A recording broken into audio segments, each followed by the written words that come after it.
We're currently inside a magnetic resonance imaging room.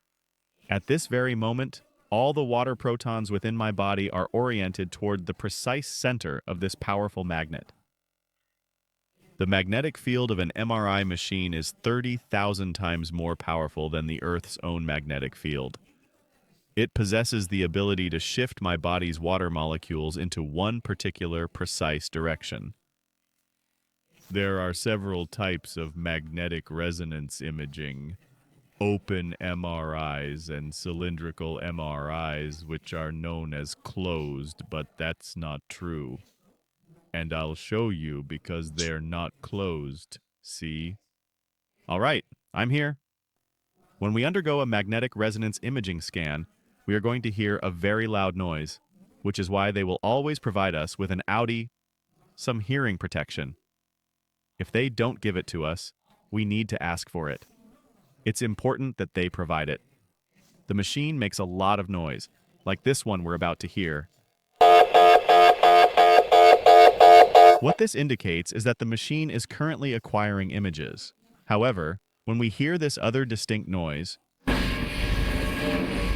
the machine is not currently acquiring images.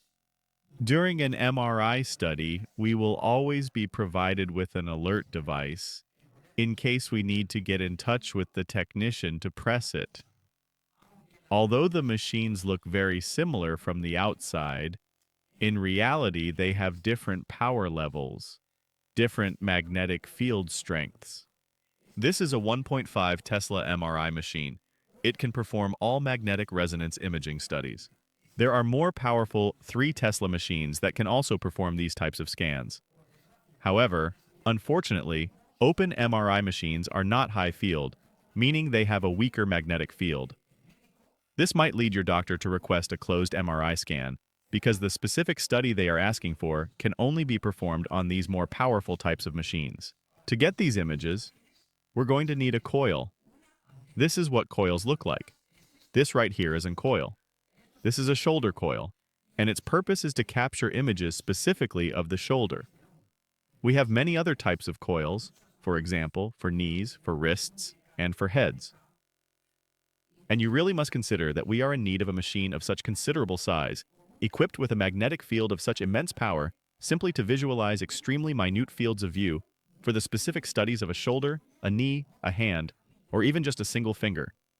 That's why I want to tell you that when you often come to the radiology department and say, "They sent me for a shoulder, but my wrist also hurts," you have to understand that these are 2 completely different studies, because for the shoulder, we'll need one type of antenna, and for the wrist, we'll use another type of antenna. This one here. Oops, it's falling. This one here. So, as you can clearly see, these are 2 separate studies. It's not as if the machine sees absolutely everything. We're only concerned with the spot where our antenna is located.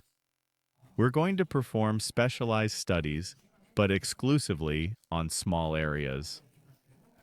Another topic we're frequently asked about is the issue of claustrophobia. Manufacturers are constantly making the opening larger, and besides all this, there are also systems available to keep patients entertained during the procedure. Here, I'm going to provide you with a very clear example. In addition, for many of the MRI scans that we will be performing, the patient's head will be positioned outside the magnet. For example, if we're scanning an ankle and use an ankle coil, the head remains outside. If we do a knee, the head is left out. If we do a pelvis, a prostate, an endometrium, all of that is left out. When will we go in with our heads inside? Well, it's exclusively when they perform scans of the head, of the shoulder, of the neck, of the chest, and sometimes of the abdomen.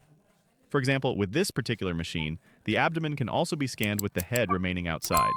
It depends on the specific machine, on the particular model of the machine. Many of these tests will be conducted with your head remaining outside. At times, they will request that we perform the test using a contrast agent. The contrast is a special liquid that will be injected into your body, much like a routine blood draw. What that contrast does is that it travels throughout our entire body, and it has the unique ability that if we happen to have any kind of problem or a specific damaged area, the contrast will then concentrate itself precisely in that zone, making it much easier for the doctor to accurately diagnose it. And what's more, this contrast agent is also useful for certain types of studies or tumors, especially cancers. Because depending on how the contrast enters the lesion and how it then leaves, it allows the doctor to determine if it's aggressive, if the tumor is benign, or if it's very aggressive and the patient needs to be urgently referred. Another specialist.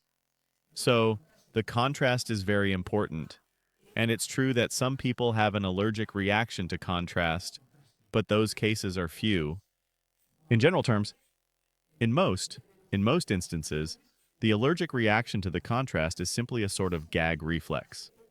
In most, in 99% of cases. Another important thing I wanted to mention is that the tests, an average MRI scan, takes no more than 15 minutes. 15 minutes inside the MRI machine. There are examinations that last 10 minutes and others that take an hour, but the majority, the average duration, is around 15 minutes.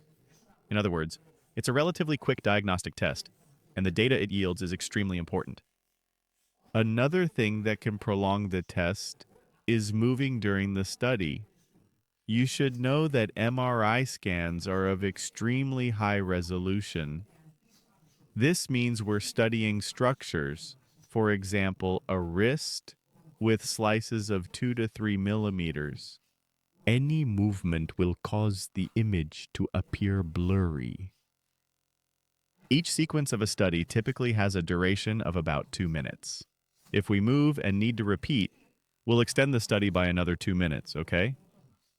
But if everything goes well, in about 15 minutes on average, we'll be out of the machine.